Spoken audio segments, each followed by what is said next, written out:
سار چې ګوره په اخبار سترګې پرانیزي زه خو یې ګورم هم نه او تاسو یې ګورئ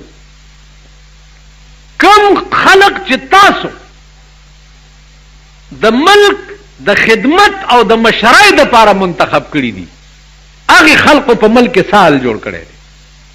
دا سوچ والا تاسو وکړئ آیا دې نه بعد دې خلقو پسې تله پکار دي د دې خلقو مرګرتیا پکار ده د هغې وجه څه ده د هغې وجه دا ده چې تا او زه پړه کې پوه یو یو مرګرتیایي د خدای دپاره او یو مرګرتیایي د دنیا دپاره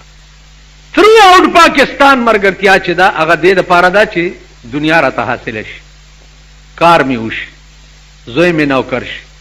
روزګار راته میلو شي وغیره وغیره چین نه ورک شو چین خپل قانون جوړ کو کم ځای نه چې د انګریز په ورکه شوه هغه ملک خپل قانون جوړ کو پاکستان نه انګریز لاړو تر ننه د انګریز قانون په پاکستان کې ولې دی ځکه دی چې انګریز چې تلو نو ملک پر کټو ته حواله کړی نو پر کټی هم د پلار په شاني که دې خبرې ته دې قوم سوچ نه دی کړی